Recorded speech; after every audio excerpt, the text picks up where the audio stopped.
Hello बच्चे, good morning.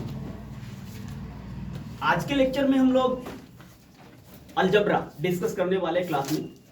Algebra में मुख्य रूप से आपको मैट्रिक्स और डिटर्मिनेंट पे हम लोग डिस्कशन करेंगे।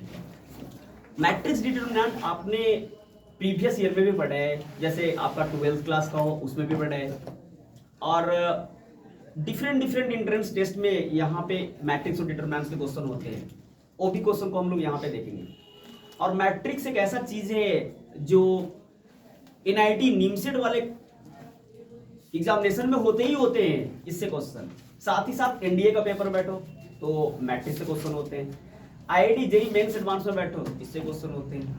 मतलब समझो कि इसका एक्सटेंशन काफी है, हर एक जगह से क्वेश्चन पूछे जाते हैं मैट्रिक्स और डिटर्मिनेंट से। तो अलजेब्रा आपके लिए बहुत महत्वपूर्ण क्वेश्चन है। तो आइए मैट्रिक्स से पहले आपकी शुरुआत करते हैं। मैट्रिक्स हेडिंग डालिए, पहले आप मैट्रिक्स की हेडिंग डालेंगे। मैट्रिक्स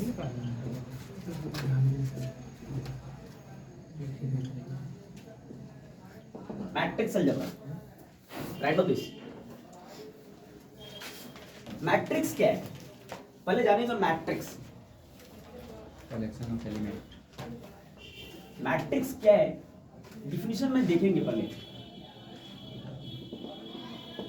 इंट्रोडक्शन में हम लोग पहले मैट्रिक्स जो है ना बच्चे, ये बनाया गया system of simultaneous linear equation. System of simultaneous linear equation के माध्यम से मैट्रिक्स का कंसेप्ट आया हम लोग के पास। जैसे system of simultaneous linear equation in two variable की बातें करें, और मैं छोटा सा मैं स्टार्ट कर रहा हूं। जैसे हमारे पास बचपन से हम पढ़ के आए 5x + 7y = 9, ओके। और मैंने ले रखा है 2x + 3y = 5। ये हमारे पास टू वेरिएबल में लीनियर इक्वेशन है और ये पेयर ऑफ लीनियर इक्वेशन है। इसी पेयर ऑफ लीनियर इक्वेशन के माध्यम से मैट्रिक्स का कंसेप्ट आया। क्या किया उन लोगों ने, ऐसे यहां से क्या किया ना कि जो x और y के कोएफिशिएंट है उसको ऐसे कलेक्ट किया, और जो वेरिएबल वाले टर्म थे ना उसको ऐसे रखा, और जो कांस्टेंट वाले टर्म थे उसको ऐसे रखा। इस टर्म से ऐसा इसलिए कहा, रखने का क्या वजह था पहले समझाता हूं। इससे से मल्टीप्लाई करो तो 5 से x में 5x, बीच में प्लस लेना था 7 से y में 7y, इससे इसकी बारी 2 से x में 2x और 3 से y में 3y। ये मेरे पास मिलेगा = 9 और 5। यदि देखेंगे तो क्या मिलेगा, ये इसके बराबर होगा 5x + 7y = 9 और 2x प्लस हो जाएगा 3y = 5। यदि मैं देखूं इक्वेट करूं तो वही इक्वेशन आ जाता है, इसको भी इक्वेट करूं तो वही इक्वेशन आ जाता है।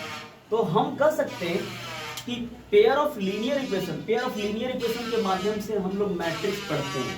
और पेयर ऑफ लीनियर इक्वेशन मेरे पास यदि ये है तो समझेंगे, लेकिन ये जो सिंबल मैं यूज कर रहा हूं ये कोएफिशिएंट से बना है, ये कोएफिशिएंट से बना है, ये वेरिएबल से बना है, ये कांस्टेंट से बना है। So this is called coefficient matrix and this is called variable matrix and this is called constant matrix.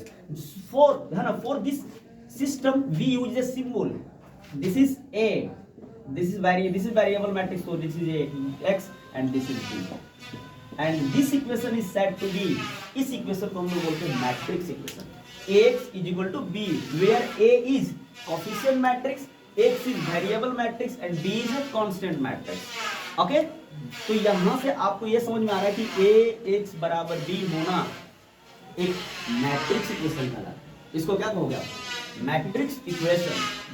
ये तो मैट्रिक्स का कंसेप्ट आप समझ पा रहे हैं कि हमारे पास यदि पेयर ऑफ लीनियर इक्वेशन हो तो मैट्रिक्स बन जाएगा। अच्छा, यदि आपको बनाने का मौका मिले एग्जांपल, यदि ये तो 2 वेरिएबल में, हम यदि 3 वेरिएबल में बना लें तो क्या मिलेगा, चलिए बनाकर दिखाइए।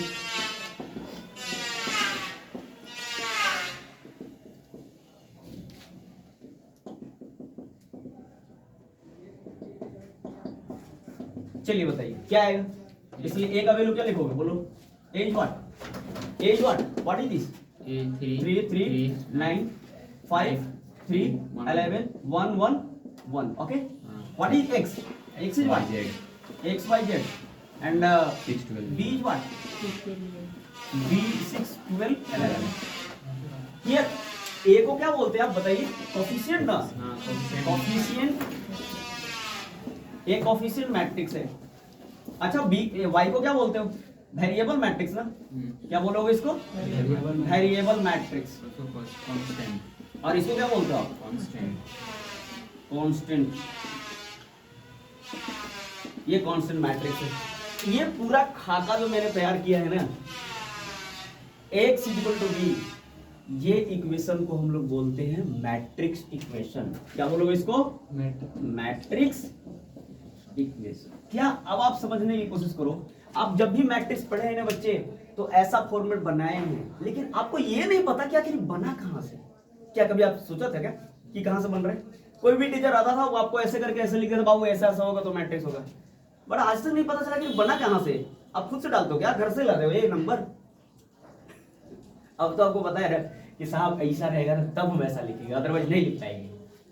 अब आपको कहना है ना कि सर ये जो लिख रहे हो, ये जो मैं इसका जो मोस्ट जनरल फॉर्म आपको दिखा रहा हूँ, जैसे जनरल फॉर्म आप जानते हैं ना, ऐसे लिखते हैं 1x plus b1y is equal to c1 और a2x plus b2y is equal to c2। यहाँ पे जो बातें आप कर रहे हो ना, यही नहीं कर रहे आप, a1 b1 a2 b2, और यहाँ से आप बातें कर रहे हो xy, और ये बातें आप कर रहे हैं C1 C2। ओके, ये जो A1 B1 C1 A2 B2 C2 बच्चे जो है ना, ये किसी भी फील्ड के एलिमेंट हो सकते हैं, किसी भी फील्ड, मतलब फील्ड में तो समझाता हूँ, या तो रियल भी हो सकते हैं, मतलब A1 B1 C1 A2 B2 C के बारे में हो रहा है, ये रियल भी हो सकते हैं, कॉम्प्लेक्स भी हो सकते हैं, पॉलिनोमियल भी हो सकते हैं, किसी टाइप के वेरिएबल हो सकते हैं।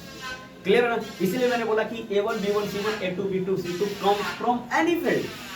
जैसे अच्छा यहां तो सर आपने तो नंबर लिया था, तो दूसरा टर्म दिखाता हूं। जैसे हमने लिखा है यहां से log x, ये लॉगरिथमिक फंक्शन है, n2x plus √3 y is equal to a to the power x। अब तो आपको दिख रहा है ना a1 b1 c1 क्या है। यहां से मैंने लिखा, यहां से sin इनवर्स x n2x, यहां से ले लिया मैंने क्या, यहां से मैंने लिखा tan hyperbolic x into y is equal to, इसमें मैंने लिखा -5 you have liberty to take, you have liberty to take the elements from any field. Okay, अच्छा बच्चा बोलो क्या लिखोगे इसका, बोलो बोलो क्या लिखेंगे कोफिशिएंट में? log x √3 फिर sin inverse, very good, sin inverse x tan hyperbolic x into xy is equal to, very good, a to the power x -5/। अब तो आप समझ रहे हैं ना कि ये जो मैं कह रहा था a1 b1 c1 a2 b2 c2, ये किसी भी फील्ड के एलिमेंट हो सकते हैं, किसी भी डोमेन से हो सकते हैं। डोमेन का मतलब बच्चे या तो फंक्शन होंगे, या तो कांस्टेंट होंगे, या तो कॉम्प्लेक्स होंगे, या तो रेशनल होंगे, या इरेशनल होंगे, कुछ भी हो सकता है, कुछ भी समझ में आ रही है? तो अब आपके जहन में आ रहा है, मैट्रिक्स समझाने का डेफिनेशन देने से पहले मैं आपको समझा रहा हूं। इसका मतलब आपको जो मैट्रिक्स बनाना स्टार्ट किया ना, उस मैट्रिक्स के जो एंट्रीज हैं, एंट्री जो मैं डाल रहा हूं, देखो जो एंट्रीज हैं, यह एंट्री कहां से आएगा? तो सर क्या कहोगे? किसी भी फील्ड से। कहां से आएगा वो एंट्रीज? किसी भी फील्ड से। मतलब रियल नंबर भी हो सकते हैं, इंटीजर भी हो सकते हैं, रेशनल भी हो सकते हैं, इरेशनल भी हो सकते हैं, कॉम्प्लेक्स भी हो सकते हैं, पॉलिनोमियल भी हो सकते हैं, हाइपरबोलिक भी हो सकते हैं, इनवर्स ट्रिगोनोमेट्रिक फंक्शन भी हो सकते हैं, कोई फर्क नहीं पड़ता। इसलिए हम बोल रहे हैं हर एक फील्ड से नंबर हो सकते हैं, कोई फर्क नहीं पड़ता। लेकिन यदि कहा जाए कि आप मैट्रिक्स कहां से बना, तो ये system of linear equation in an variable. ये तो मैंने 2 वेरिएबल की बातें किया है, हमारे पास 3 वेरिएबल में भी इक्वेशन पड़े हुए हैं। यदि हमारे पास 4 वेरिएबल, 5 वेरिएबल, 10 वेरिएबल, ऐसे 100 वेरिएबल या n वेरिएबल में हो, वहीं से system of simultaneous linear equation in an variable में इक्वेशन था हमारे पास, तो वह इक्वेशन यदि सॉल्वेबल नहीं हुआ, तो then the concept of matrix algebra was elaborated by a great mathematician Arthur Cayley. नाम उनका है ए कैलिज। यदि किसी ने दिया मैट्रिक्स अलजेब्रा को, यदि कोई दिया है तो उनका नाम है कैलिज। He was the father of matrix algebra. Arthur Cayley was considered as the father of matrix algebra. इन्हीं को माना जाता है। क्लियर है? कोई डाउट है क्या आपको? नहीं है? 10 राइट डाउन। इसी कंसेप्ट को मैं यदि जनरलाइज करूं तो देखिए हमें क्या मिल जाएगा। A11 x1 A12 x2 A13 x3 plus dot A1 10 action again A21 x1 A22 x2 A23 x2 what is this A2n action A31 x1 A32 x2 A33 x3 A3n action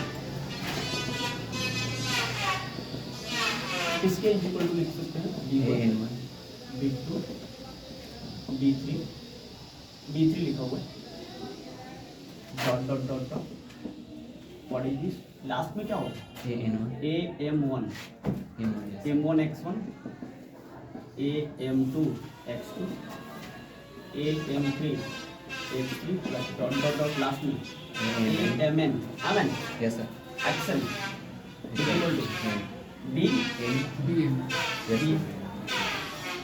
ऐसे कर सकते हैं यहाँ से क्या मिल जाएगा यहाँ से आप करोगे तो मिल जाएगा आपको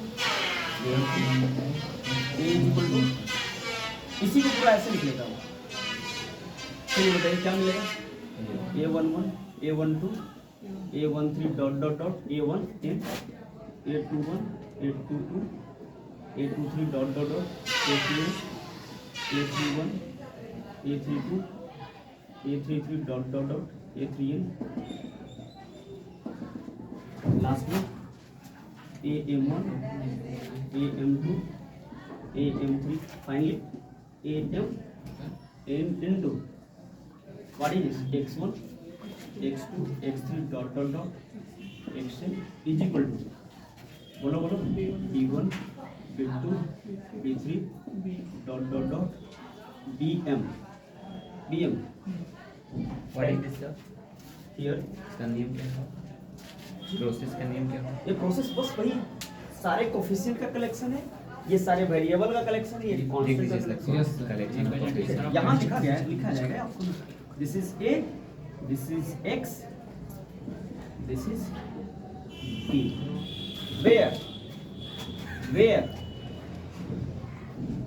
a is what a11 a12 a13 dot dot dot a1n a21 a22 a23 dot dot dot a2n ऐसे ही चलोगे am1 am2 am3 dot dot dot amn is called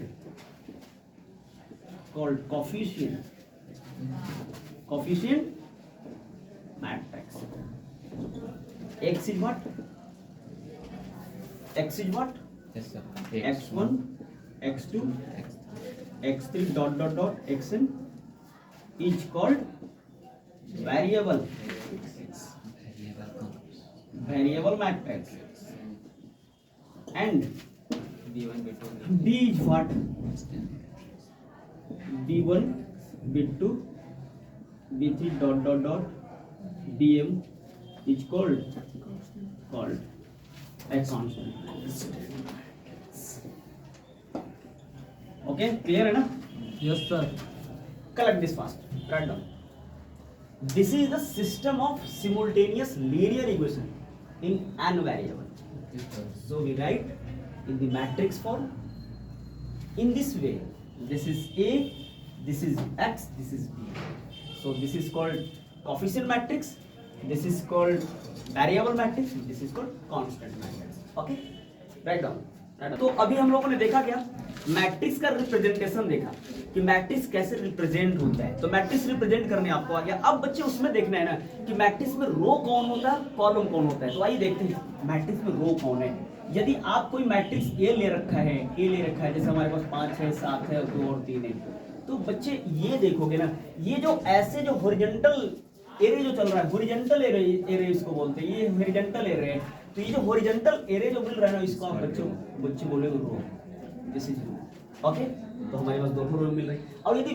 vertical array लेकर चला जाए या ऐसे वर्टिकली लीजिए ये वर्टिकली तो इसको बच्चे आपको बोलना है कॉलम ये कॉलम है ये भी हमारे पास कॉलम है तो हमारे पास इसमें रो को देखा जाए तो एक R1 है और एक R2 है। इसमें कॉलम को बच्चे देखा जाए तो एक का नाम C1 और एक का नाम C2 है। तो यदि मैं मैट्रिक्स A की बातें करूं जो मैंने यहाँ पे आपके लिए लिया है, 5 है, 7 है, 2 है, 3 है, इसमें रो की संख्या पहले लिखा जाता है। रो कितने हैं? 2 हैं, तो इसका यहाँ 2 लिखते हैं। और कॉलम की संख्या 1 और 2 है, तो इसको भी कॉलम की संख्या 2। इसका मतलब बच्चे यदि मैं पहले रो लिखूं तब कॉलम लिखूं, इसका मतलब है कि ये इस मैट्रिक्स का ऑर्डर कहलाएगा, order of matrix. Number of row and number of columns denotes the order of matrix. Hence, the order of matrix A is 2 by 2. आपको बताना है। एक एग्जांपल मैं आपसे पूछ रहा हूँ। चलिए बताइए, मैंने एक मैट्रिक्स ले रखा है, 5 है, 7 है, 3 है, 2 है, 9 है, 1 है। अब बताइए बच्चे, ऑर्डर क्या होगा इसका? 3 बाई 2 नहीं, रॉन्ग। 3 नहीं, पहले 2 ना, पहले हाँ, वेरी गुड, 2 रो लिखते हैं तब फिर इसको कॉलम ना 3 है। इसका मतलब इस मैट्रिक्स का ऑर्डर होगा 2 by 3। एक और बताइए आप, एक मैट्रिक्स हमने ले रखा है 1 -1 माइनस आयोटा, और एक मेरे पास है ना आयोटा है, 0 है, आयोटा है, माइनस आयोटा है, यहाँ पे आयोटा है, 0 है, माइनस आयोटा है। अब बताइए इसका ऑर्डर। हाँ वेरी गुड, 3 ठो रो है, 3 ठो column, so it's order is 3 by 3। अच्छा, एक मैट्रिक्स मैंने ले रखा है, एक और नाम है, 1 से 1 है, 0 है, 4 और 5 है। अब बताइए इसका ऑर्डर कितना है? ऑर्डर बताइए। 4 into 1 4 4 ठो है, 1 2 ऐसे ऐसे, Yes, sir. 4 और 1 है। चलिए अब बताइए, मेरे पास मैट्रिक्स Y है, अब बच्चे बताइए 1 है, 0 है, 4 और 5 है। इसका ऑर्डर बताइए। 1:4। Very good. अब एक और मैट्रिक्स मैं ले रहा हूँ, यहाँ I है मेरे पास, उसको बोल रहा हूँ 1 है, 0 है, 0 है, 0 है, 1 है, 0 है, 0 0 1 है। इसका ऑर्डर बता। 3 into 3 3 by 3। इसका ऑर्डर को 3 by 3। बच्चे इस ऑर्डर स्पेशल मैट्रिक्स है, इसलिए इसको हम लोग I3 से भी डिनोट करते हैं। I3 यूनिट मैट्रिक्स, और इसका ऑर्डर हम लोग 3 by 3 लिखते हैं। ये मेरे पास 3 by 3। ओके, तो अब आप मैट्रिक्स का ऑर्डर से अवगत होते जा रहे हैं। अवगत का मतलब कि आप बच्चे जान चुके कि मैट्रिक्स का ऑर्डर क्या है। मतलब number of rose and number of columns denotes the order of A matrix. Okay, and it is denoted by this and this. तो पहले अब जो मैं लिखूंगा वो रो दिखाएगा, रो की संख्या, और दूसरा मैं लिखूंगा उसको कॉलम की संख्या दिखाएगा, जिसको हम लोग 3 by 3 के रूप में पढ़ते हैं, 3 by 3 पढ़ते हैं। यदि जनरलाइज करके अभी जो मैट्रिक्स ए लिखा था, जो मोस्ट जनरल फॉर्म में लिखा हुआ था, उसमें यदि रो की संख्या जो n है और कॉलम की संख्या m है, इसलिए उस मैट्रिक्स का ऑर्डर n by m हुआ। Okay, clear? Yes, collect this first. Order of A matrix, order of A matrix. A matrix A is said to have order, is said to have order m by n if it contains m rows as well as m columns. That is A is equal to A11, A12,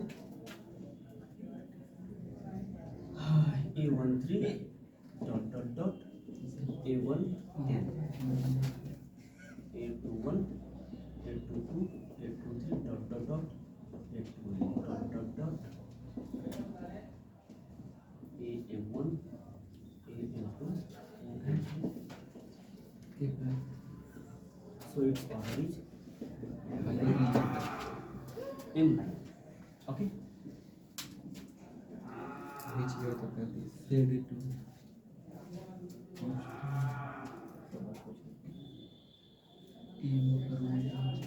Contains m rows as well as n columns.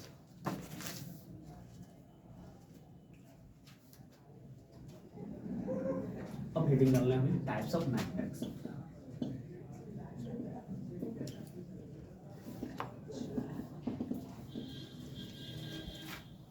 Types of matrix first में लिखेंगे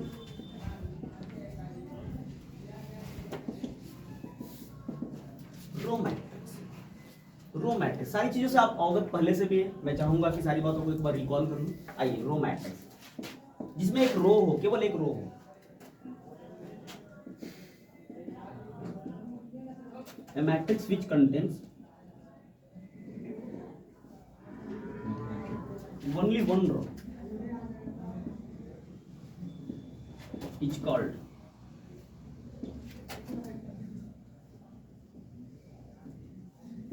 raw matrix. Example, इसमें एक row है, raw matrix है,